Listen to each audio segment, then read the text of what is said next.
Bismillahirrahmanirrahim. Assalamualaikum warahmatullahi wabarakatuh. Perkenalkan, kami dari kelompok 7 yang beranggotakan saya, Titik Lestari, dan juga rekan saya, Siti Nur Sofiatun, akan mempresentasikan makalah kami dengan judul Distance Learning. Poin yang pertama yaitu pengertian Distance Learning. Distance Learning atau pembelajaran jarak jauh merupakan bidang pendidikan yang berfokus pada pedagogi, teknologi, dan desain sistem instruksional yang bertujuan untuk memberikan pendidikan kepada para siswa yang tidak secara fisik di situs di kelas tradisional ataupun kampus. Ini telah digambarkan sebagai suatu proses untuk membuat dan menyediakan akses untuk belajar ketika sumber informasi dan peserta didik dipisahkan oleh waktu dan jarak atau keduanya. Dengan kata lain, pembelajaran jarak jauh adalah proses menciptakan pendidikan pengalaman kualitas yang sama bagi pelajar terbaik sesuai dengan kebutuhan mereka di luar kelas. Program pendidikan jarak jauh yang memerlukan kehadiran fisik di tempat karena alasan apapun termasuk mengambil ujian dianggap kursus hibrid atau dicampur studi. Kombinasi seperti itu. Teknologi baru ini menjadi banyak digunakan di universitas-universitas dan lembaga pendidikan di seluruh dunia. Dengan tren baru-baru ini, kemajuan teknologi pembelajaran jarak jauh menjadi lebih diakui untuk potensialnya dan memberikan perhatian individual dan komunikasi dengan siswa internasional. Distance Learning yang terkenal dengan sebutan pembelajaran jarak jauh atau PJJ merupakan sebuah model pembelajaran solutif dari kegiatan belajar mengajar yang terkendala waktu, tempat, dan sumber daya manusia. Perlu disepakati terlebih dahulu bahwa model pembelajaran jarak jauh bisa dibagi dalam beberapa bagian. Bagian pertama adalah pembelajaran jarak jauh dalam lingkup e-learning, yaitu sebuah media online yang memiliki sumber untuk menunjang proses kegiatan belajar mengajar berbasis teknologi informasi melalui internet. Sistem ini dapat berisi materi buku, modul ajar, soal-soal latihan, dan forum diskusi. Kemudian bagian yang kedua adalah pembelajaran dalam bentuk pelatihan jarak jauh.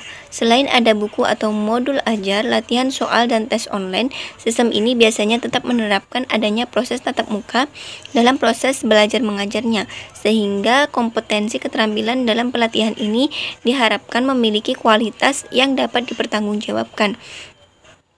Hal ini dilakukan sebagai bentuk penjagaan kualitas pelatihan karena akhir pembelajaran model tersebut akan diberikan sertifikat sebagai tanda kelulusannya. Model yang ketiga adalah pendidikan jarak jauh atau PJJ untuk pendidikan tinggi di perguruan tinggi atau PT dalam konteks pendidikan formal. PJJ model ini di Indonesia telah diatur dalam Kepmen 107/U/2001. Dari beberapa penjelasan tersebut tadi, maka dapat disimpulkan bahwa secara singkat, distance learning yang juga bisa disebut dengan e-learning itu merupakan konsep belajar jarak jauh dengan menggunakan teknologi telekomunikasi dan informasi seperti internet, siaran radio, televisi, serta video atau audio conferencing dan CD-ROM. Seperti itu. Subbab yang kedua yaitu faktor pendukung distance learning. Pendidikan jarak jauh atau distance learning juga berbasis TIK antara didukung oleh beberapa unsur antara lain yaitu yang pertama, pusat kegiatan siswa. Sebagai suatu community web-based distance learning harus mampu menjadikan sarana ini sebagai tempat kegiatan pembelajaran pada peserta didik dapat menambah kemampuan membaca materi, mencari informasi, dan sebagainya. Yang kedua yaitu interaksi dalam grup.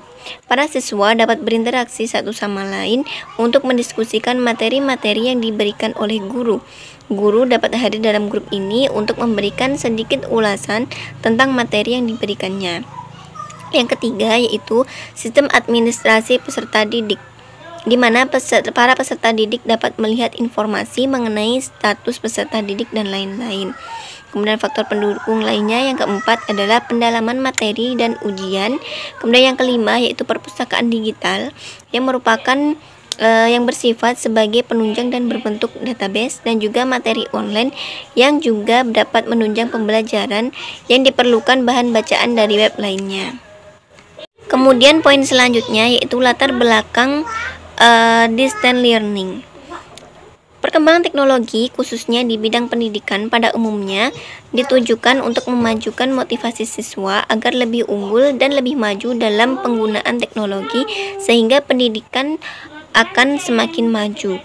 Dampak perkembangan teknologi dalam bidang pendidikan yang sangat bermanfaat yaitu dengan munculnya pembelajaran jarak jauh atau juga biasa disebut dengan e-learning atau electronic learning.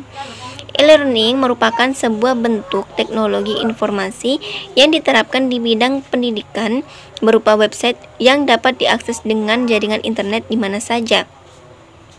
Nah, untuk saat ini konsep distance e-learning sudah banyak diterima oleh masyarakat dunia, terbukti dengan maraknya implementasi distance learning khususnya di lembaga pendidikan yaitu sekolah, training, dan juga universitas.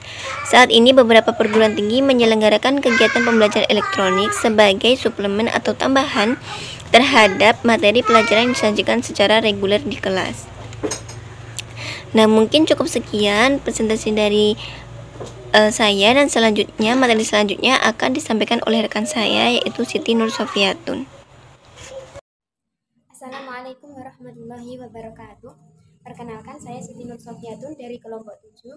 Di sini saya akan melanjutkan presentasi dari teman saya Mbak Titik mengenai makalah yang telah kami diskusikan yang berjudul Distance Learning atau pembelajaran jarak jauh. Ada beberapa poin yang akan saya sampaikan. Di antaranya yang pertama yaitu mengenai pengertian distance learning atau pembelajaran jarak jauh menurut beberapa ahli.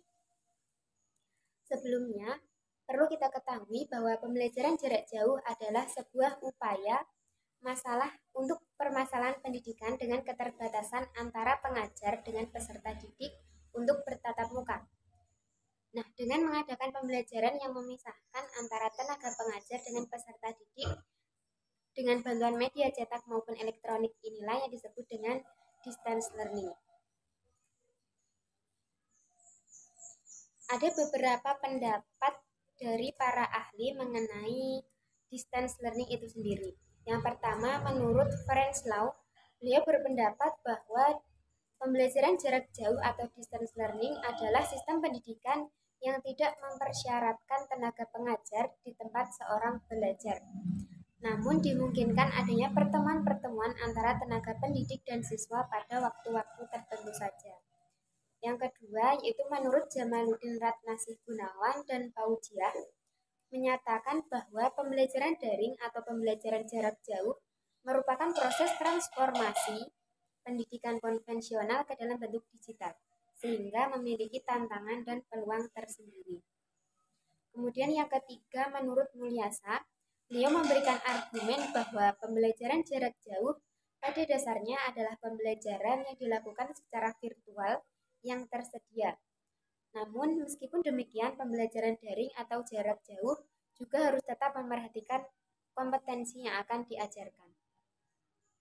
Kemudian yang keempat, menurut Bil Fakih dan Komarudin, beliau berpendapat bahwa pembelajaran daring atau jarak jauh merupakan pelaksanaan pembelajaran yang dilakukan dalam jaringan agar mencakup target yang luas. Dan yang terakhir yaitu menurut Isman, beliau menjelaskan bahwa pembelajaran daring atau pembelajaran jarak jauh merupakan pemanfaatan jaringan internet dalam proses pembelajaran.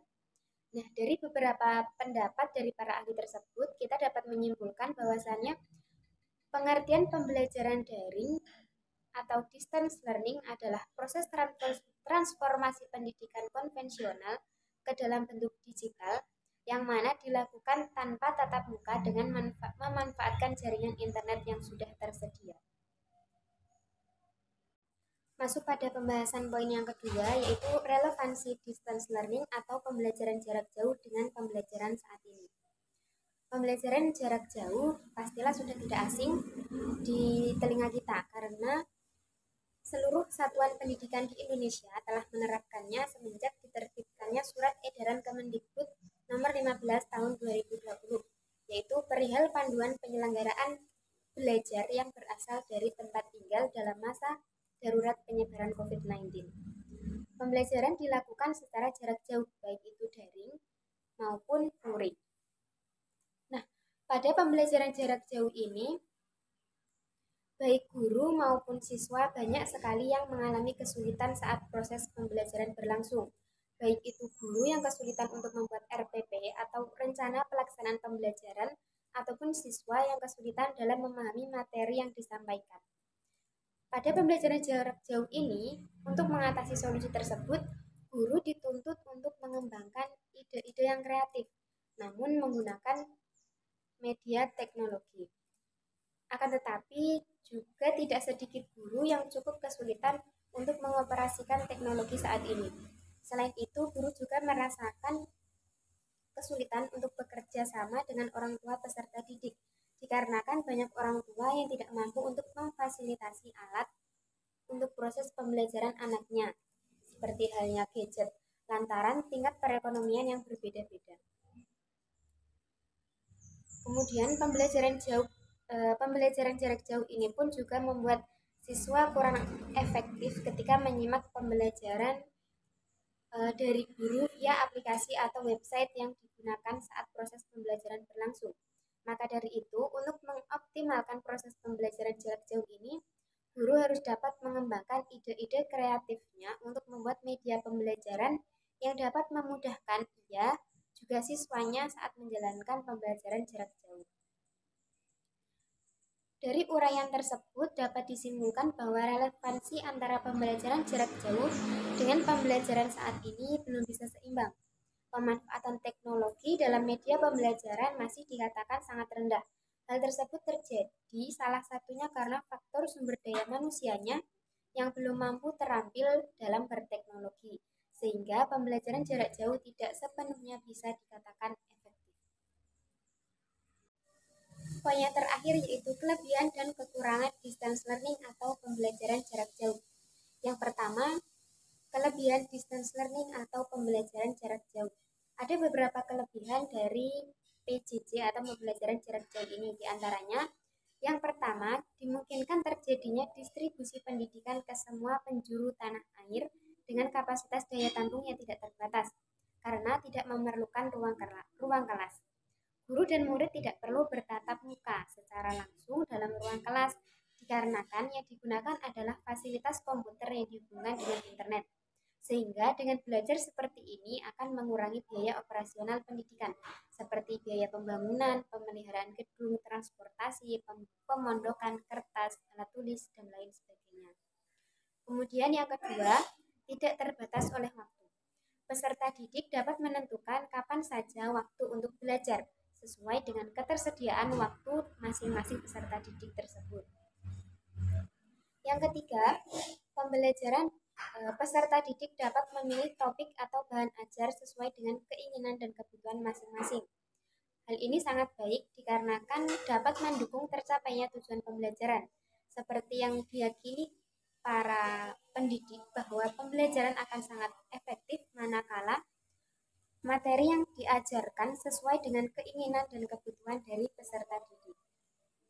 Kemudian yang keempat, lama waktu belajar juga bergantung pada masing-masing peserta didik.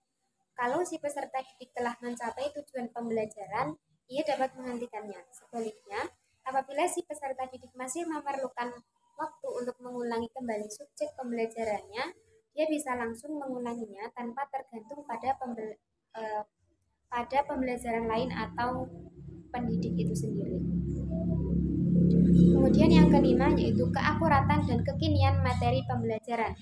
Mengingat materi pembelajaran disimpan dalam komputer, berarti materi itu mudah diperbarui sesuai dengan perkembangan iptek.